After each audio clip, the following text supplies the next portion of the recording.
G33 production, and today I got my crypto experts all the way from Las Vegas. Miguel, Charlie, what's up? Hey, how's it going? What's up, Gary? Long time no see. Yeah, a couple weeks. Anyways, guys, listen, man. Crypto's on the move. Tell us why Bitcoin jumped 10% and then it got pulled back today. So we had Cointelegraph. Somebody at Cointelegraph basically say that the ETF was passed by the SEC, and there was so this is kind of something we've been waiting for the ETF to pass for a really long time now. I mean, years and years and years. And the reason that it's so exciting is because it finally lets retirement money and kind of this passive 401k money into the space.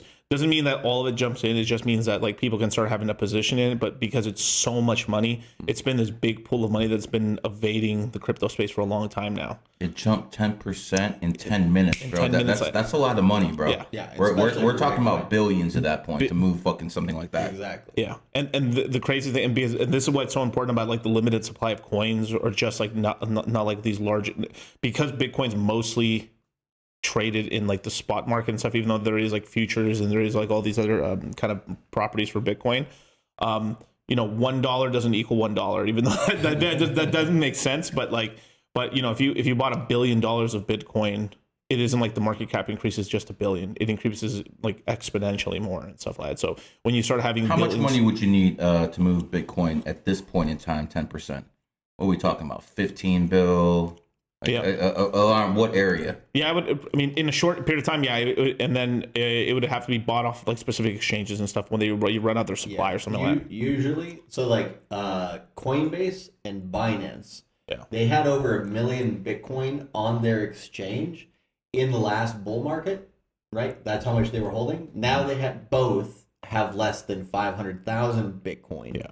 On their exchanges. A lot of Bitcoin. It's a lot of It's a lot out of how much Bitcoin that 21 million, right? 21 million in total over time, but 19 million and 19.5 million coins that are currently in circulation. So like of the let's say the two biggest centralized exchanges in the world, Binance and Coinbase, right, have a million or actually less than 1 million coins, whereas in the last bull market they had way more. They're the ones who are selling to the institutions, right? Mainly Coinbase, Kraken, Gemini, these types of companies. And so Michael Saylor and Elon Musk, they're the ones who have bought enough to move the price in this way, right? And so the news today was just enough to get a wick up. So half a day it moved. And then since it was false news, a lot of people sold off as well. Yeah, obviously. So it's $65 million. So someone was lying like Biden.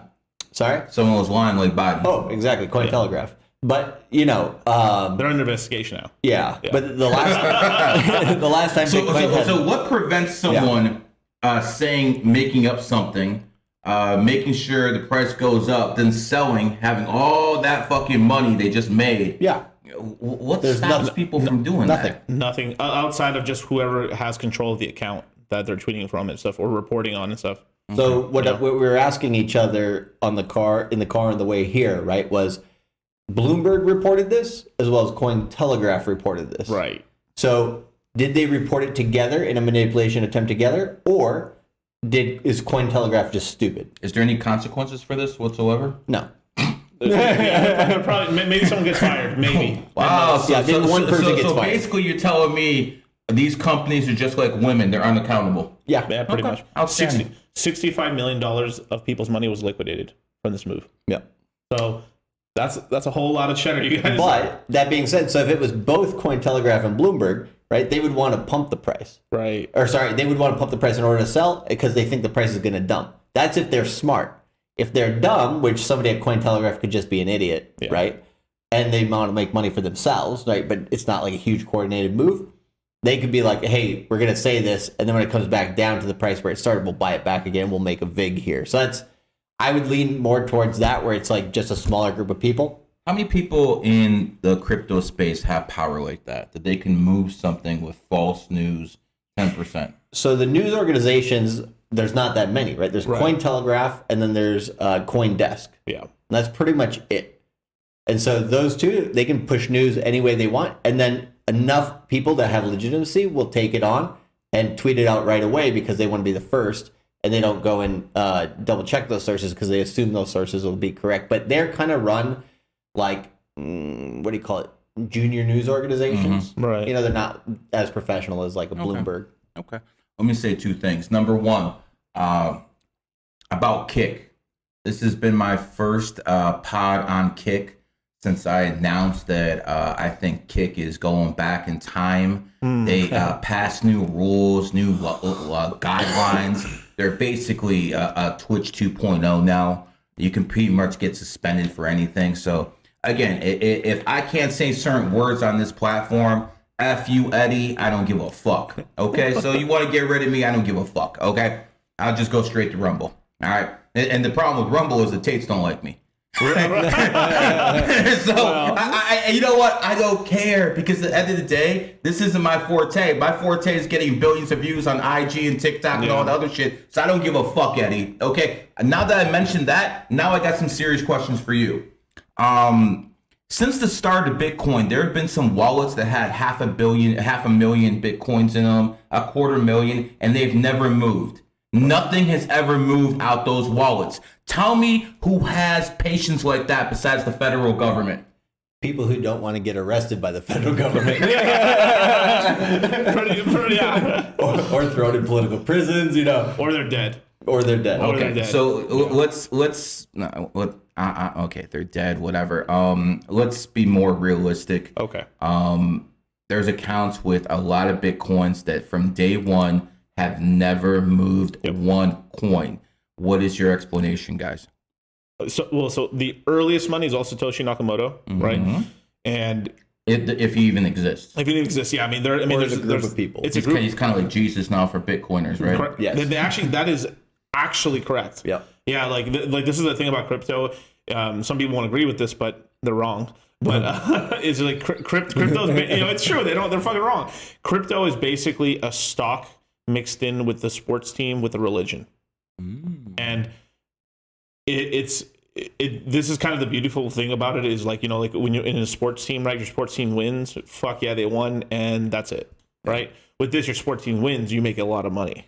Right. So this is why people get really not cult-like, but they get very close to cult-like in terms of because it's like, how dare you go against the family? Because you're hurting. Like if everyone's buying our coin, that means everyone in our family gets rich. And that's kind of like how people are like. Don't you have to sell it to get money out? Exactly, you do, but there's this kind of this whole thing where like over time you're selling slowly and stuff, and like It's an asset. It's an asset, and this is kind of. But the thing is like when guys from equities look at things like cryptos like this, they're like, you see, it's a Ponzi, right? But it's the same thing with stocks in a way because it's all supply and demand. If people aren't buying, it's Ricky Bobby. If you ain't winning, if you're not winning, you're losing, right? Not versus your left. And by the way, I'm a winner. I'm 42-24 against the NFL line. I saw that. Within 6 weeks. People can say that shit's haram all they want. I win. Only losing is haram. Sorry, I had to cut you off for a second. Hey, congratulations on the parlays, though. Mwah. Hey, he had the Minnesota Vikings. I'm It's all about- not surprised you I won. was your little faith on that one. I could go 1-13 as long as Minnesota wins. He's good. Bro, that never happened. I almost spit my drink when I saw the Jets. Yeah, I right. didn't bet the Jets. Yeah, I was like, oh shit. Yeah, but to answer your question a little bit, like the two people that really to focus on for that original Bitcoin, because the first 3, 6, or 9 months that Bitcoin existed, there weren't any other people mining it, just Satoshi. And then the guy who came on the quickest to the network is a guy named Hal Finney. Hal Finney. Yeah. He died from, I think, Lou Gehrig's disease or something along those lines. Yeah. And, What year was that? mid 2020s, so like 2015 or 2013, somewhere in there. Because by 2013, so what's his name? Gavin Andreessen, who is a top developer outside of Satoshi that was vocal in the Bitcoin chats. Gavin Andreessen said, "Hey Satoshi," his last email to him was, "I'm going to go and give a talk to the FBI about basically, how Bitcoin works."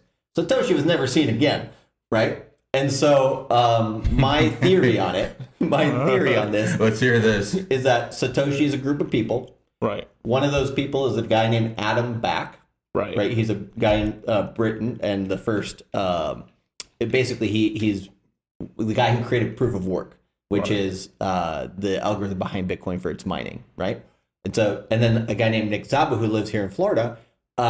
He's a guy that basically made it so you can't spend Bitcoin twice. Those two guys, plus maybe a handful of others, And they were just like, okay, if we touch that, then authorities are going to come and look towards us. So we just dip out here, right? And then they go, instead of making their money off of selling that Bitcoin, they make their money off of knowing exactly what makes Bitcoin tick.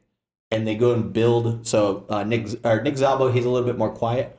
But Adam Back, he did go out and build a company called Blockstream, which allows Bitcoin to be transacted globally through satellites so that you can never take it down if the internet went down or anything like that. Oh, really? Yeah. Yeah. So the internet goes down, Bitcoin is still good because of satellites? Yeah, you got the satellite network. You can also technically send Bitcoin through ham radio, which is kind of fucking crazy. Yeah.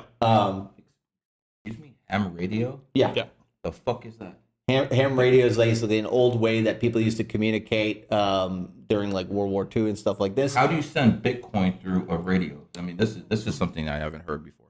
So you basically have to, through the radio waves, the person receiving has to like specifically get to the tuned frequency and understand, okay, I'm going to be receiving Bitcoin. So you can't just send it to an address and then the network's not going to confirm it. So the person receiving it has to be like, okay, so I'm going to get this feed, right? I just have to decrypt like the information that's coming through in terms of like letters and numbers. Yeah. for Oh, the and then you address. just put it in. I guess. Then you just put it in the computer Yeah. and then confirm it, and then I want to see you do that live. I want to see you do that live. We can get into I'm going to send you somebody through the goddamn radio. I want to see that transaction, brother. there's a Google it. There's a transaction done between Toronto to San Francisco that way. Back in I think Rainbow it was 2019. transaction. Yeah, A rainbow transaction. yeah. Hey.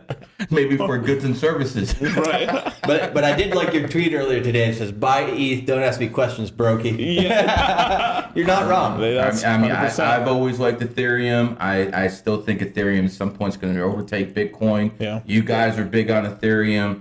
I mean, shit, my other guy who I trust, Big House, shout out to him. He's big on Ethereum, so I don't see how that thing can go wrong. Exactly. And so it's just taking advantage of it while the price is cheap right now. Yeah. Yeah, we had a nice move on it. It's back down again, which is perfect. Yep. I mean, that's the whole thing too. It's like you forget, like when you have a big, like when prices like right now, like if you don't buy it, you're like, oh, 1,500. Dude, I don't know. It's kind of expensive right now. That's what people are thinking. Yeah. Wasn't it 4,500 not too long ago? Yep, yeah. What the fuck?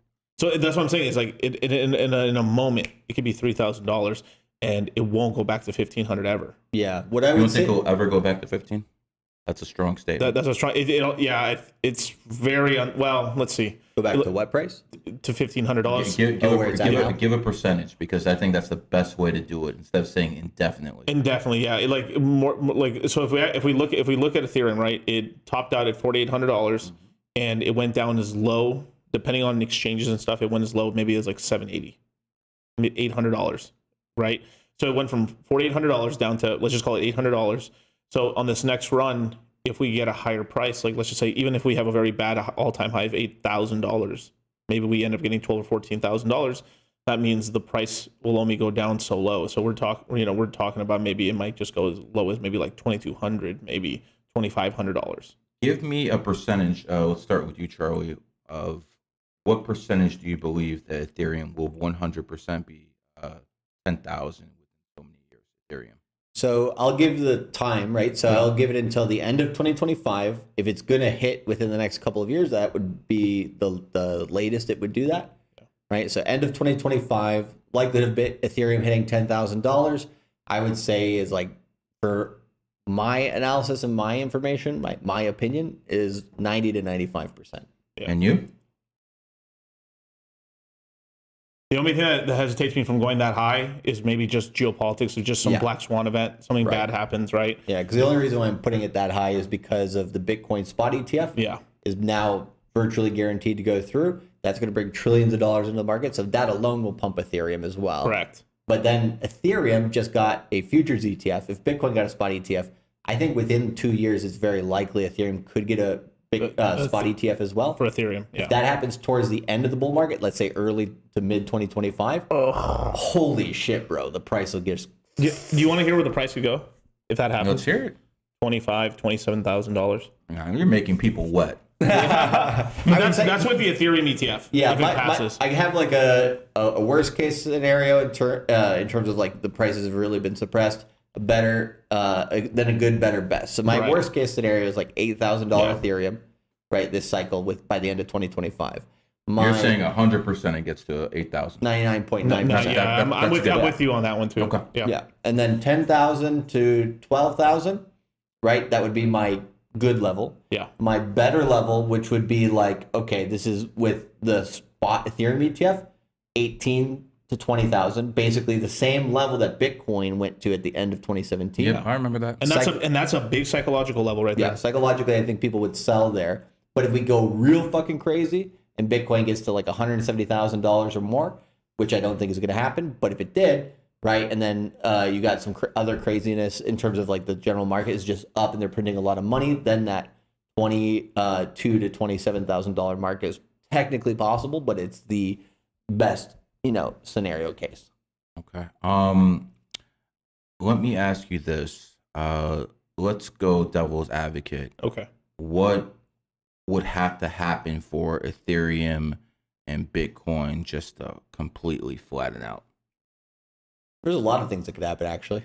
Yeah. I mean, Satoshi moving his coins is one that could like start to Scare people. U.S. government, you moving its coins. The U.S. government, the U.S. government, I think has like, I have to go back and look, but they don't have nearly as much as like centralized exchanges do. They don't have a million. No. Not even close. Maybe 100,000. They've sold off a lot actually through auctions in the past. So they could. What right do these people have to take people's wallets and auction them off? They don't. Nothing. They don't at all.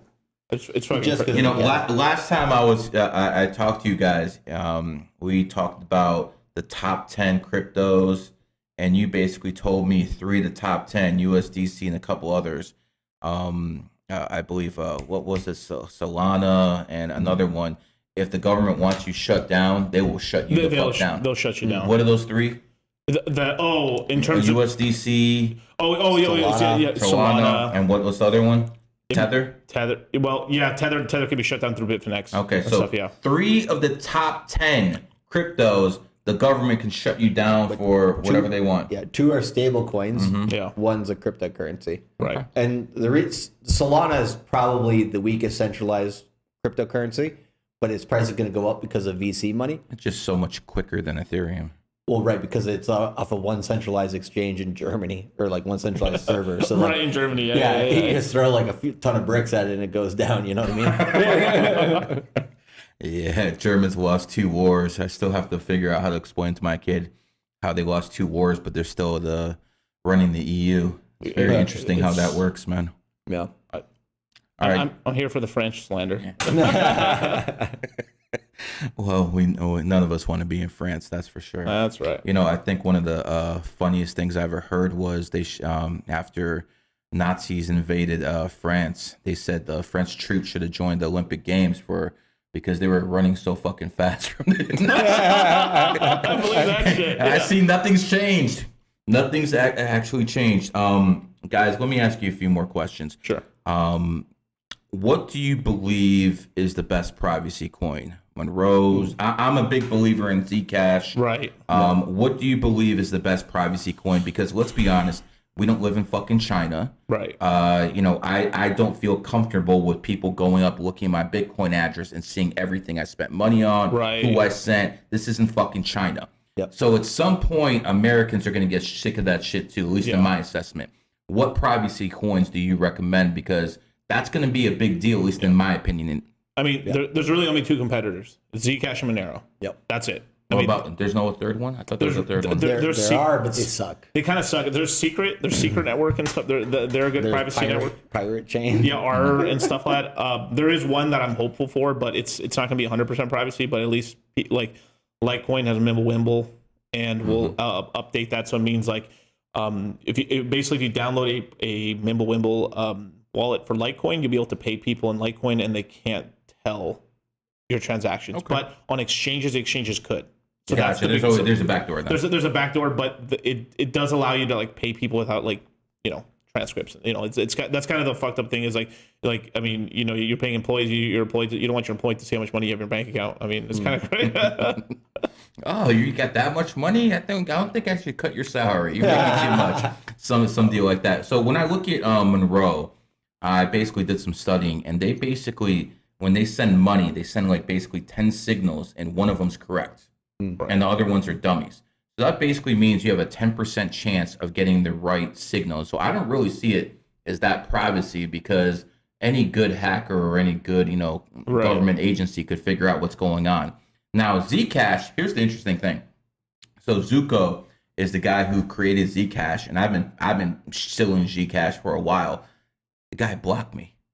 What? Really? The guy who The number one supporter. Yeah, I like GG33 is like 4% of all the money in Zcash or something like that. Some ridiculous amount. Wow. I've been pushing it, and this guy blocks me, so no one can ever say I'm fucking shilling for money. Right. Okay, I don't do that, but I do believe Zcash is way more has a lot more privacy aspects than Monroe. I believe there's also a backdoor in Zcash.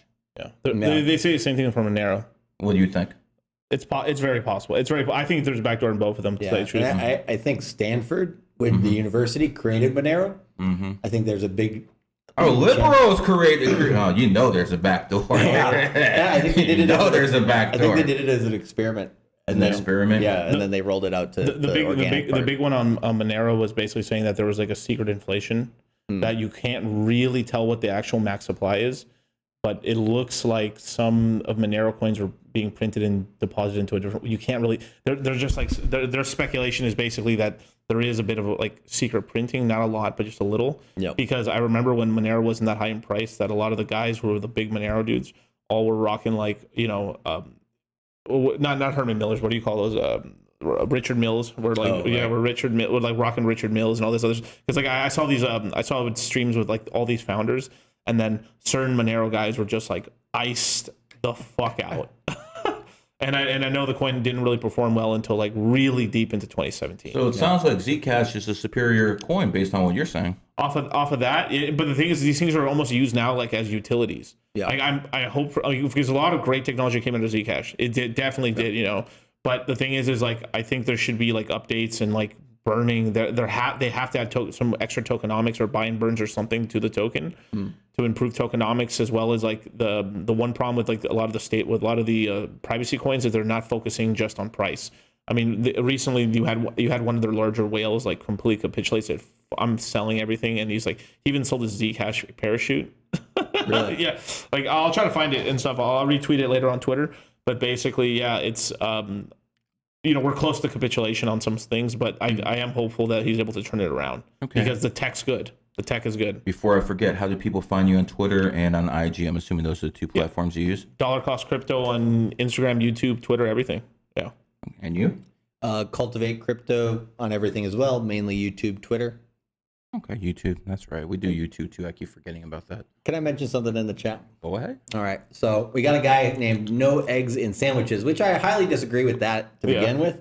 Which, if you've ever had, an Egg McMuffin, it would just be a McMuffin without the egg, right? So, I mean, anyways. At least you're giving them attention. I never give these people attention. I think it's important. It's important to mention this because I think here's some math for this motherfucker, right? So Ethereum $2.5 trillion market cap by 2025 is retarded, he says. Right. Okay. So we're talking about good, better, best scenarios, right? So he did the math. So he's smart enough to do the math, right? Yeah.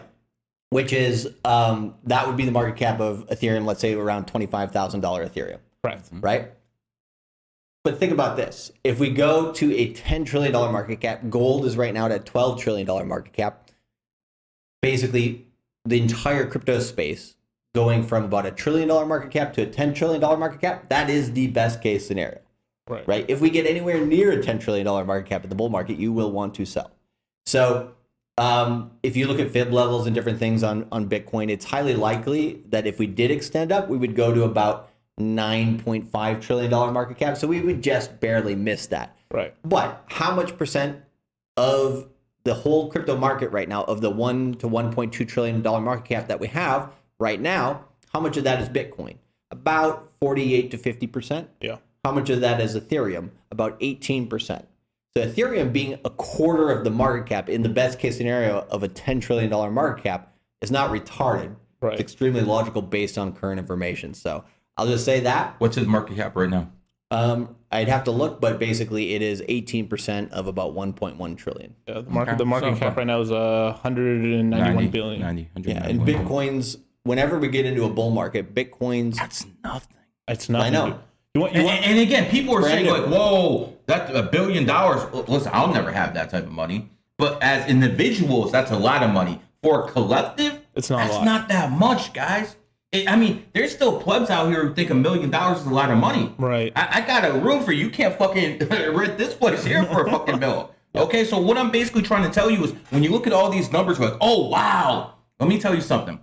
In 2008, Barack Obama and George Bush went to Congress to try to get $700 billion.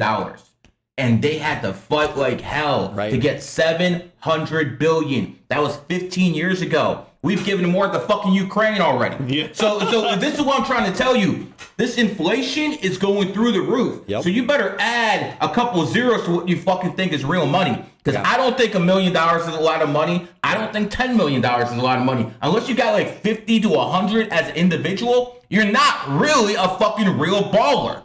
And I don't have that type of money. These guys don't either. But guess what? We will. So let me explain something to you guys as well, multiple right? Like right now, the market cap of crypto right now is like $1.2 trillion. Hmm. So if you take out Bitcoin and Ethereum, right? Bitcoin and Ethereum, amazing cryptos, they're the blue chips, right? Yes. You take these out, the entire altcoin market is between $330 billion to $400 billion total. What's that? Day in gold? So it's there's companies on the S&P 500. There's like like I think Stripe might be worth more than all the altcoins in crypto right now. This is what I'm saying is like these numbers. A criminal organization, by the way. Yes, sir. Yes, sir. Just like PayPal. Especially PayPal Mafia, right? But that's what I'm trying to tell you. There's companies out there, right? Like Apple's worth multiple times the entire crypto market cap right now. The entire thing, multiple times over. Saudi Aramco, don't even get me started, right? But if you actually look at this, right, this is how big of a wealth transfer it is. People owning a fraction of a percent of a coin in here, and this coin ends up just going up significantly. This is why this is the biggest wealth transfer in history, is because when these market caps increase, if you're in good cryptos, you end up getting such a large increase to your total wealth. It's insane. Like, you'd be surprised. You think like, oh, I just own like 10% of a percent of a crypto, or like 1% of a 1% of a crypto, which is like nothing. It's like 0.0001% of the supply, and the token goes to like holy hell and back. That's life-changing money stuff. This should show you how much wealth that people at the top are keeping away from you on purpose, trying to keep you as slaves. And this is why this is so important. This entire industry has made, I know so many people that have changed their lives, that made like tens of millions of dollars, made their first 100,000, bought their first house, like changed their lives off this little fractional thing. But there's also the flip side of the coin. A lot of people who put it in at the very top and lost everything. So let's keep it real. Let's keep that's It's very always true. both. Down. There's a lot of people who invested in Bitcoin at 65K. That fucking lost a whole bunch of money. Yeah. But obviously, they weren't listening to you two. Right. And That's the point, guys. but this is why we're preaching, and we're on here like trying to get you guys into crypto now, not 2 years from now. When you watch, one day you guys will hear this on the news. Bitcoin today crosses $100,000 for the first time ever, right? Like when you start hearing Bitcoin's crossed $100,000, and then the media machine goes, do you know that the first Bitcoin transaction ever was $10,000 for a pizza? That pizza today is worth fucking $10 billion. Would you pay $10 billion for a pizza? And what the news basically calls you an idiot when the prices are low, and then when the prices are high, you stupid idiot, why weren't you buying? Why weren't you buying? Ha ha. So the media is just trying to FOMO you in. They're trying to make you exit liquidity. Yep. We're trying to make sure that you exit. Oh, me and With liquidity. Me and this man have a bet. I think Bitcoin gets to 99,000. yeah. He has and you have until when? November 2025. Yeah, mid-November. Mid-November 2025. 25. Okay. I think you gave me a little leeway to the end of the year, but we'll go back and look at the clip. Yeah. Okay. We everything's taped, man. So here's my strategy. I'm coming to get my money in November 16th. I'm coming to get my money. See, here's my strategy on I'm this. always trying to count that 3 months before. Here's my strategy on this, right? So I'm buying Bitcoin, Ethereum, and other cryptos right now. When that passes $100,000, right, we start dollar cost averaging out. and then I get 20 extra K to play within the market if there's any like altcoin opportunities. This is going to be great. So this is why I think it's going to happen. I think it gets to about 90, maybe 99, and as soon as these people are celebrating, it's going to be the same thing that happened in 217. They think it's going to the moon, and then whoop, boom. But regardless, we all believe it's going up. Yes. This is just a friendly bet. And right, and like let's say you're right. Let's just say you're right. It reaches 99. Sorry, Charlie. Hey, I've been making profits by that point anyway. I can cut off 20K for Gary. But that's the important part why we're buying today. Cash, motherfucker. If fucking Bitcoin is $99,000, Ethereum is at least $8,100, maybe $9,000. Yep. So at that point, we're telling students, hey, take some fucking money off the table. Yeah, it's going to go higher. It can. Get your principal. This is the thing. Like right now, it's like shooting fish in a barrel right now. Yep. Buy the best assets, you're going to win.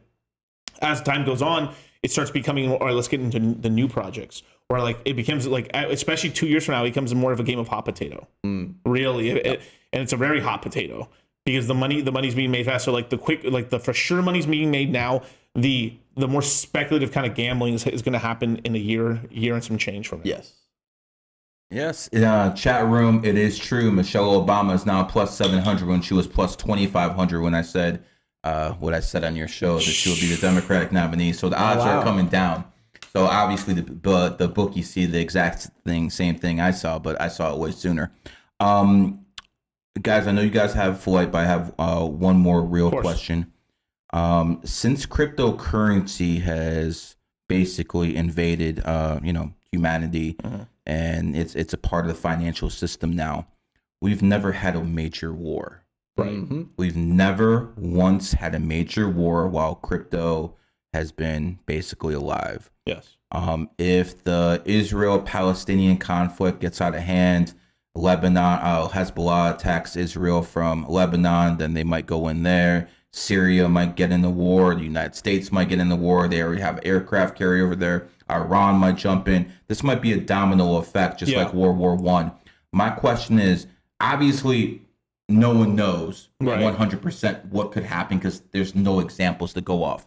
But Miguel, let's start with you. What do you think could happen to crypto if we have a major war? Is it going to zero, or is it going sky high? So it's a little of both. So basically, what's going to happen initially, we're going to go down in price because everything's attached to everything, right? If stocks will go down, crypto will go down, and then real estate will go down. After that, we'll have a recovery, and then over time. So this is kind of the it's both a good thing, but it's kind of doesn't make me feel good about this. But there's kind of this thing where when countries destabilize, a lot of the wealthy and a lot of the people that they end up transferring their money into things they can run away with. So people buy jewels, art, gold, silver, and they get into dollars and they get into speculative assets like crypto to get their money out of a country.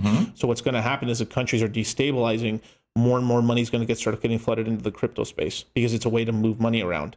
And there's going to be, like, whether we like it or not, there's going to be probably if we were in a full scale war like that, there's going to be war financing through crypto. Yeah, there was a pump off of in February of I think it was, what was that, 2022 when Russia invaded Ukraine. There was a pump off of that because there's a lot of people trying to get money out of the country. That's not a real war. But no, I'm just saying it's like it's a small microcosm of what could happen. But that's a proxy war. Yeah, the one thing I will say is, where does it happen in the 4-year cycle is the main question for me. So the first year of a 4-year cycle, everything is kind of going to the Bitcoin bottom, so there's no trust in anything, right? We already passed that. That was the end of last year. Now we're in the first year of a 4-year cycle, which we're concluding at the end of this year, and that's Bitcoin accumulation. So it's really hard to dunk Bitcoin's price under its realized price, which is about $20,500. So if it were to happen like soon, right, Bitcoin could go down to, I would say, push it down below that price, which is its kind of floor price of 20,500, probably go down to like 18. I wouldn't think it would go below 15,500, which was last year's low. I think it would be kind of like the Corona crash of what we had in March of 2020, where Bitcoin came down to the low of its cycle, but not quite. 3,100 was the low. It went up to 3,800. So we could go down to like $16,000 Bitcoin, right? But then we would just spring back up based on supply reducing on Bitcoin and everybody not really selling. March 2000, I remember it very well. Bitcoin was at its bottom, and I'm getting phone calls from very, very big whales telling me we want to buy 50 million in Bitcoin, 100 million in Bitcoin. The problem was, even though it was 31,000, no one was selling. Yep. No one wanted to sell at that point. They were actually offering people an extra 1,000 to basically. On top of the That's price. what they were Yep. telling me. Yep. Like, Yep. find people, I would pay an extra 1,000 on top of it. Yep. At that point, I was like, okay, we know this is the bottom. Yeah. When real rich people start getting into it, we know exactly, because they know what the bottom is all the time. Yeah. Let me end like this, guys. When it comes down to cryptocurrency, do you think this is 100% the future? It's going to replace fiat currency. This is the way to go. Or do you think this is just going to be another tool in the toolbox, like the stock market, like gold? Or do you think at some point crypto replaces fiat currency? Because that's my personal opinion. Right. I believe the powers to be want everyone on crypto. They have a whole bunch of cryptos now, but within 10 years, who knows? It might be on a couple around. I believe the Fed's going to come in the game. Yep. I believe the Federal Reserve's going to, because I don't see them keeping this petrodollar game working for too much longer, because you can't invade every single country. 20 years ago it was easy. Saddam switched from the dollar to the euro. You go in there, invade, and then Donald Trump's dumbass is like, oh, how come we didn't take the oil? Well, we kind of did take the oil because we don't care what the oil is as long as it's sold in American dollars. Dumbass. What's crypto price in dollars? The price for crypto in dollar. Pretty much almost all crypto is bought and sold in dollar price. Yeah. Okay. Yeah. So basically, what I think is the Federal Reserve is gonna dump the petrodollar system at some point, and they're gonna force people to take cryptos. Now, I don't think that's a bad thing. I think that's the next 365 days. Wow. Yeah. It's very possible, man, because 2024 could be a great reset. I see that with the numerology and astrology as well, because every single dragon year, 2000 was a reset, 2024. Remember we talked about like when you start doing podcasts, you have a good point, then someone says something and you completely forget what the fuck your point was. We're getting. I think you're asking me a question. You're asking us. Yes, It's early in sir. the morning for you. It's way too early for this shit. Is it because it's a double dragon year? Because it's like every 24 years, there's like. No, it's every dragon year comes every 12 years. But here's what I think the Fed's gonna do. I think they're gonna force everyone on a Fed cryptocurrency, and then they're gonna raise the taxes to 5%. Then it's gonna be 10. Then it's gonna be 15. Then it's gonna be 25. Then the communists and the socialists say, "Pay your fair share. We want 50. We want 75." And at some point, I think the power goes out in the world within a decade, and they're like, "Wait a second, we can't buy anything with this crypto. All the power is out." And then when all the power gets back on, they're going to start telling people, oh, the cryptocurrency isn't good enough. Now we need to put a chip in people. Watch. That's exactly what's going to happen. Now, when that happens, I'm going to have a lot more gray hairs. But I warned you. Make money in crypto while you can. Buy assets outside of it that they can't take away, and create your citadel. Either way, they're going to try to get rid of cash no matter what. Yes. You are right. The USD coin is going to come out. The central bank digital currency coin is going to come out. It's going to onboard more people into crypto. Yep. But a lot of these cryptos they're not in control of them, but they're buying a lot of the assets underneath them so they can manipulate the price a little bit more. So that's what's going on. So they're getting ready. But because it's not fully, this plan hasn't been realized yet, there's a lot of money to be made, basically. And then as time goes on, we can find ways to kind of pivot away and kind of protect ourselves. But right now, the play is just get as much money as you possibly can right now, so you can choose the kind of life you Sounds want. like the play all the time, bro. It's always the play. I mean, that's life. That's a capitalist move right there, brother. We talked about what we like, but we haven't really talked about what we don't like. And this is where I say hi to my XRP fans. They won the lawsuit. Right. Just like I said they would. XRP, a dragon, got sued by the SEC, a dog, and as I said, they won. I also said when it would happen, nothing would change. Right. And that's exactly what happened. Yep. Absolutely nothing changed. Am I wrong to think that XRP is one of the biggest scams, if not the biggest scam in crypto? It's been dubbed as that for a while. It's been that for like a while. I mean, I mean, what it does is already kind of against what crypto stands for anyway. They're here to onboard the banks. What? Yeah. We're here to become our own banks and control our own money. And then they're over here trying to empower everybody, so empower the middlemen to come into the space. Yeah, Which that's the crazy thing to me. Yeah, and the tech is actually being used with Ethereum for central bank digital currencies. But that has nothing to do. That doesn't mean Ripple's good and it will go up in price, right? So the speculation on the price versus the actual technology is totally separate, because sometimes people conflate the two and say, oh, because it has great tech, it must be worth something. No, right? The tech is going to be used, but the token, nobody gives a shit about. You idiots listening to this? See, this is what I like doing on this show.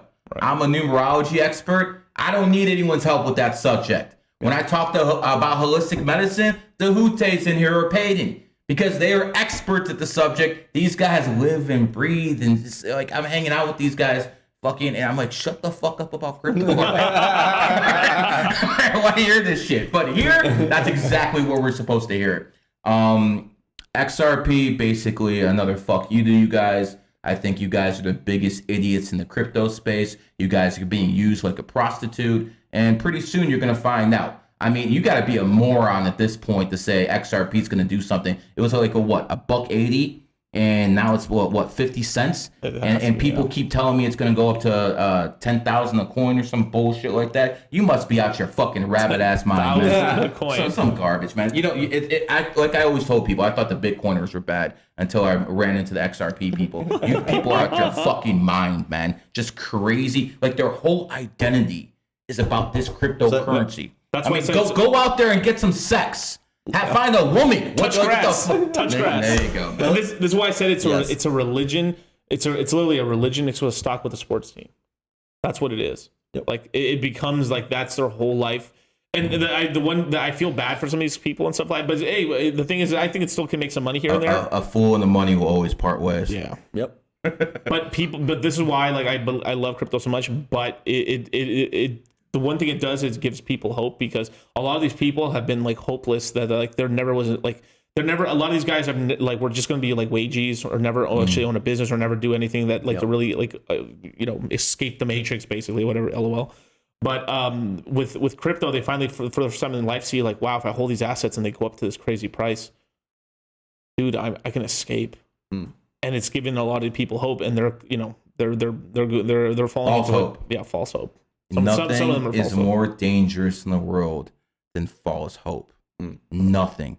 When the presidential election was going around, and this CIA or NSA puppet Q or Quainon was going around. Remember what he always told people? QAnon. He always told people, trust the plan. Don't do anything. Just trust the plan, because he was giving them false hope. Yep. That's what it always was. It was always false hope. And I want you guys to understand how to distinguish between false hope and what is real. Gold is real. Gold has always been real. Most of these cryptos, and tell me if you think I'm wrong, are going to be gone within... Pets.com. Yeah. I mean, 90% of the cryptos today are going to be not existing in the next 10 years. Short Dogecoin. Hi, Musk. What coins do you think we should short? Ooh. That is a question. Give us at least one. I know you don't want to do it. Give us at least one. I think. Oh my god. I mean, you can tap out. If you want. Let me. I actually think SHIB. I think SHIB might be a little bit in trouble right now. It's mostly because Elon's kind of shunned Doge right now, and this is kind of taking money out of the meme. Like right now, people aren't really throwing a lot of money into memes right now. So like, I think all it takes is Elon to make one tweet. Though. One tweet, exactly. But he's making it about Dogecoin itself. Yeah. If he's going to talk about a coin, basically. Right. Yeah. All right. Let's see if you have a little bit more courage than this guy. So I'm gonna give it a little bit of a slightly different twist. All right. Yeah. So I'm gonna say the coin that, to answer both your questions, which one would I short and which one don't I like all that much? It's not that I hate it. It's just I don't like it all that much. It would be Algorand. The fuck is that? It's just a shit coin that Gary Gensler had once shilled at his what do you call it? This is not the SEC MIT guy. Yep. Yeah. So he was shilling a coin before to his MIT students. Yep. He was shilling a coin, and then he became the head of the SEC. Yep. and he now says people shilling coins should go to jail. So Oh, Gary, interesting. you know, not you, but yeah, the Gary Gensler. Yeah, well, right? he has a 1R. I got 2. There you go. So, exactly. And so, like, okay, why Algorand? You know he's the 33rd chairman, right? No, I didn't. A guy named Gary's the 33rd chairman. Interesting. So Algorand, with a twin brother. right? Oh, have you ever seen his I twin got, brother? I got a better looking wife. Yeah. Yeah, the twin brother of Gary Gensler is terrifying, bro. Absolutely terrifying. Like, there's 2 of these motherfuckers. But anyways, okay. So going to Algorand. So why don't I like it as much? Because it generally does not outpace Bitcoin or Ethereum. And I would say any coin that doesn't outpace Bitcoin, Ethereum, any coin that you can't make more money than Bitcoin, Ethereum, what's the point? Yeah. Right. So it's not that I would short it because I think it will outpace the dollar. Right. But if I could short it against Ethereum or against Bitcoin, I would. All right, let me rephrase that. Give me at least one coin that's gonna be dead in the next couple of years. Give me the coin market cap list. Give me at least one, guys. I can give you like 5. every just one is good enough. Because every show it's like this is going up, this is going Right, up. I want to know right. what the fuck's going down too. Tron. All right. Tron. I could have told you that one, bro. But when it Let's go through the list. Yeah. But when it does, there we go. yeah, when it does, if the thing is with Tron can hold out for a long time. Because like the thing is it's just I think it'll stick around, but I think it's just trash. yeah. That's all. It's a I guess there's a difference between going away and totally dying and stuff like that. I want to know what is the animal dying on the side of the fucking road. Okay, the biggest one here that's dying on the side of the road is fucking Filecoin, bro. Oh yeah. Filecoin, I legitimately have met the people who have manipulated this coin to the Chinese and Japanese miners. So Filecoin, FIL, it's number 32. There you go. Holy shit, this coin is such a fucking scam. It's not even funny. Like, so here's a little bit of the dig on it. Oh, Right? look at those stats. So the guy who's That's a pump and dump, bro. Yeah. exactly the guy who's behind the pump is a guy who runs Grayscale Bitcoin Trust, right? Barry Silbert. I've heard that before. Yep. Yeah. He also runs Digital Currency Group, basically pretty DCG. big in the crypto space. Really big Bitcoin maxi or bull or whatever. He has a lot of Bitcoin, right? So he wanted to pump this project up so that he could make some money, dump it down, right? What they did was they had pretty beautiful Chinese and Japanese women selling Chinese and Japanese customers to basically buy into their mining system. So they had to buy these rigs from the company. They had to do all this shit. And then they built it all out. As soon as the coin, like this coin had raised the most money in 2017 without actually coming out with the product. Then when it came out with the product, all these Japanese guys and Chinese guys are like, okay, I'm sold on the dream. I'm going to mine it. Right. And then once the mining rigs were able to go online, half of them didn't even work. And like this, like they just sold these guys just a bag of shit. They then sold through prostitutes. Effectively. well, yeah. Sold through prostitutes. Yes. Yeah. Sounds like the U.S. government. Right. So yeah, this one I would say, this one's gonna die eventually once the whales have they've already made their money on it. So they're just gonna try to pump and dump it here or there, but it's essentially worthless. ICP is another one. Yes. ICP Yes. internet computer. That one I fucking hate ICP. Basically, this was an Andreessen Horowitz A16 Capital pump and dump that they did. Like, they literally ICO'd it for billions of dollars. They cashed, if I remember correctly, I think they must have cashed out $600 or $800 million from it. And then the next day they said, hey, we're announcing a $600 million crypto fund. Then like it's pretty insane if you actually look into the history of it. It launched at a really, if you go to ICP and go to like Ripple behind this one too. no, look at that, look at that shit. Oh my God. It launched instantly on Oh Coinbase. my God. That's like someone go down to fight in the first round and just getting rocked. So Yep. they literally just like rug pulled it, right? And it just dropped down. It's gone nothing but down. And then what they did is the next day after, like within a couple of days of this happening, then Andreessen Horowitz announced, hey, we're doing a $800 million crypto fund into new projects. Yep.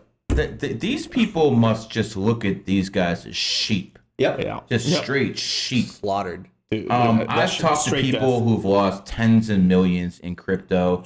What are some of the horror stories you've heard? Because you deal with these people more than I do. Well, I think the biggest horror stories are always like with human error scammers. Yeah. Right. So like whenever there's a thing that says, hey, I'll send you send me 1 Bitcoin, I'll send you 2 back. I've seen people who've actually sent like $500 to them, They got 1,000. You know what, man? Hold on, I'm going to try this on my phone right now. I want to see how these stupid people are. There's a lot of them, bro. Send me 1 Bitcoin, I'll send you 3. How about that? I'll even do it in the bank. Exactly. I wonder how many people we got. Dude, it would be sad. You can get a lot. You can get a lot. You There are that many stupid people in the world? See, here's what they do. Well, right? then again, why am I surprised? The Democratic voters. But here's what they do: they send $500 first, and they actually do give them 1,000, and then they're like, from there, Holy then they shit. take a whole Bitcoin and throw it in. So right? it's basically they give them a little a sugar. honeypot. Yeah, it's a honeypot operation. Yeah. Yeah, I will tell you like 3. I'll tell you some coins that I'm excited for right now that I'm actively buying. Mm-hmm. I'm buying Maker. MakerDAO is basically the coin that ends up creating DAI. It's just another stable coin. Basically, what they're doing is they're gonna convert from just a token on Ethereum to an L1. So they're gonna be like a version of Ethereum, a competitor to Ethereum. But what they're doing is they have like $2.5 billion of dollars that they've turned into treasuries, and they're taking these treasuries profits and buying their own coin back. Treasuries. So they're taking so let's just say I deposit $1 million into DAI. I'll receive 1 million tokens. They'll take my $1 million and then go buy U.S. Treasuries, which pay like 5% on 2 years, or depending if they're doing 2 or 10s. Losing money on inflation. Yeah, losing money on inflation, but in terms of paper, like they actually are getting buying power to actually buy coins. So, but the thing is, like you gave them the cash, they're making the 5% VIG, but they're going to start paying 3 or 4% back to people. So people are going to be like, wow, I have a stable coin that can actually pay me like 4% yield, and it's legit. It's not like bullshit yield. Holy crap.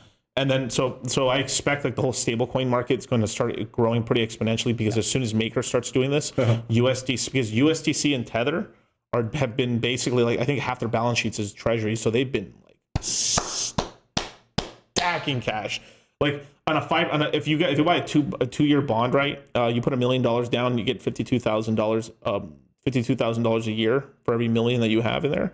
These guys have billions of dollars in treasuries and stuff. So they're making hand over fist in terms of profit. So I'm pretty bullish on Maker right now. And the only thing that's directly correlated to more stable coins coming into the market is Ethereum Bitcoin's price going up. That's like one of the only direct correlations that we have in all of crypto is whenever we have more stable coins in the market, Bitcoin, Ethereum always go up.